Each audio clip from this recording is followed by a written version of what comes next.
Philippines. This is Junjie Batulan reporting live here in University of Cebu.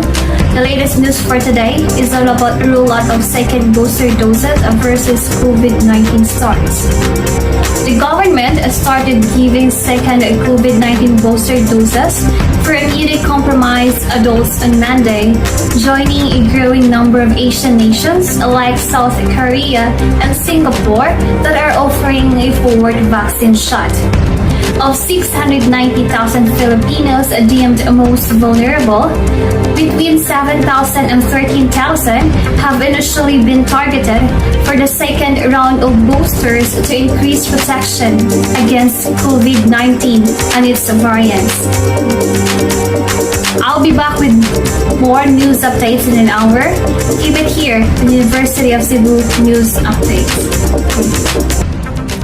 President Rodrigo R. Duterte was formally presented with the 1,000 peso polymer banknotes on Wednesday night based on a live coverage posted by the state media on Facebook.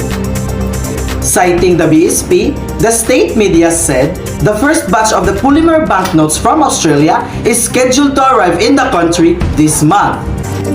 In its 2021 annual report, the BSP has said a memorandum of agreement was being drafted to clarify the guidelines for the trial run, which will cover 10 million pieces of the polymer banknotes.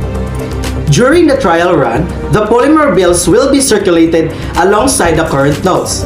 The public issuance of polymer banknotes in 1,000 peso denomination is targeted by next year.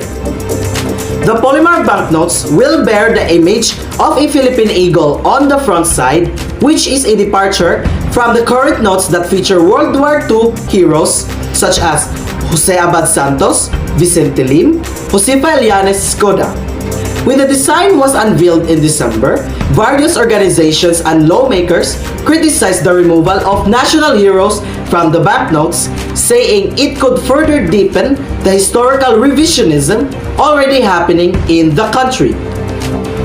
The central bank also said it is looking at how limited testing circulation of these polymer banknotes could impact the domestic abaca industry, as abaca has been used for banknotes since 2001. Polymer bills are deemed to be more durable as they can last 2.5 to 5 times compared with paper money and also water and dirt resistant, the central bank said. This is the second attempt of the government to introduce bills made of plastic-based materials, which it believes could address the rapid deterioration of abaca-based bills. I am Matthew Balucas. Good day, everyone. U.S. President Joe Biden has announced another security package for Ukraine. This $800 million package of aid will include America's Ghost drones. He pledged an additional $800 million in more weaponry for Ukraine on Thursday, as it faces a fresh onslaught by Russia on its eastern flank. This package includes heavy artillery weapons, dozens of howitzers, and 144,000 rounds of ammunition to go with those howitzers. It also includes more tactical drones. Those drones, or so-called ghost drones, were rapidly developed by the U.S. Air Force for Kiev and have similar capabilities as armed Switchblade drones. The Pentagon said on Thursday, Biden says that the U.S. and allies are moving as fast as possible to provide Ukraine with the equipment and weapons it needs as it battles a major offensive from Russia in the east, where the flatter terrain requires a different set of weaponry. Biden also announced $500 million in direct economic assistance to the Ukrainian government. Can help use to stabilize their economy, to support communities that have been devastated by the Russian onslaught, and pay the brave workers that continue to provide essential services to the people of Ukraine. President Biden said the new assistance, which comes on top of an $800 million package announced last week, will expend most of the remaining funds available for this purpose, that he will make a supplemental funding request to Congress next week. The president also announced plans to ban Russian-affiliated ships from docking at U.S. ports, None. None. further ratcheting up pressure on Moscow.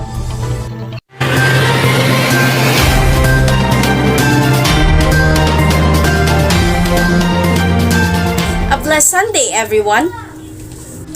The Intertropical Convergence Zone, or ITCZ, can already be seen in some regions of Mindanao. It was the meeting of the wind or line from the northern and southern hemispheres. Cloudy sky and scattered rain is expected to happen. For Luzon and Visayas, easterlies or easter winds is expected to bring a hot and humid weather, especially in Luzon and western Visayas. Easterlies also bring occasional precipitation to the eastern parts of Bicol and the Visayas. Although no low pressure area has been observed in or around the Philippine area of responsibility today, but by Monday a low pressure could be formed near Mindanao, and on Tuesday, April 26, 2022, it could enter our Philippine area of responsibility. Starting Tuesday, the low pressure will bring frequent rains and thunderstorms to some parts of Visayas, Mindanao, and southern Luzon. So, we can see on our map here that a low pressure area may approach our country's central region, bringing heavy rain, floods, and landslide to some areas. So, to my fellow countrymen, be cautious, particularly those who are planning vacations in the last few days of April. We don't expect persistent heavy rains in Metro Manila from Monday to Wednesday. The weather will be pleasant. On Monday and Tuesday, it will be sunny, with partly overcast to cloudy skies on Wednesday. To our friends in Baguio City and also to those who are planning to have their vacation there, expect a fair weather condition, especially in the morning until noon. Sa atong mga kaigsuunan diha sa Metro Cebu, Monday morning until the afternoon, expect a rain. Tuesday will be generally cloudy because of the Intertropical Convergence Zone, or ITCZ, that is gradually approaching. Then there will be a localized thunderstorm in the afternoon. Due to the aforementioned low pressure area, expect a gloomy skies, widespread rain and thunderstorms by Wednesday. Rain and cloudy skies are expected to linger till the end of April. Always remember, life isn't about waiting for the storm to pass. It's about learning to dance with the rain. Miss Universe 2021 Hannah Shandu has arrived in the Philippines ahead of the coronation night of this year's edition of Miss Universe Philippines. Before leaving for Manila, Shandu said in official Instagram page of Miss Universe that this is her first country visit and she is so thrilled and electrified to go to the Philippines. Other than gracing the coronation night, Shandu said she is also here together with Plan International to talk about menstrual equity. I am really excited to announce something which is very close to my heart and to take this step forward from India to the Philippines, she said. The coronation night of Miss Universe Philippines is set to happen on April 13th.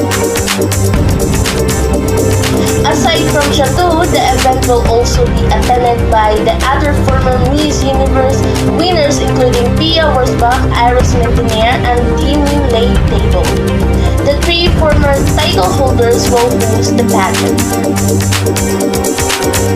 Upon her arrival, she said in another post that she cannot wait to meet all the contestants of Miss Universe Philippines. Back to you. Hello and welcome to this edition of Sport News. I am Angeline and let's begin with the top sports stories. Alcaraz was youngest in ATP Top 10 since Rafa Nadal. Spanish Carlos Alcaraz, age 18 in Monday, became the youngest player to enter the top 10 of the world ranking since his compatriot Rafa Nadal did so at the same age in 2005. Alcaraz climbed 2 places to 9th in the world due to his straight sets victory over Pablo Carreño Busta in the Barcelona Open final on Sunday. Britain's Cameron Norrie drops out of the top 10 to number 11. It was the third title of the season for Arcalas, having won the Miami Master at the beginning of the month and the Riot tournament in February. Karina Busta swaps places with another Spaniard, Roberto Bautista Agot, the former climbing to 18 and the latter moving down in one spot to 19. Novak Djokovic still sets atop the standing despite losing to Russian Andrei Rublev in the final of the Belgrade Open. World number 2 Daniil Medvedev is out with a hernia problem.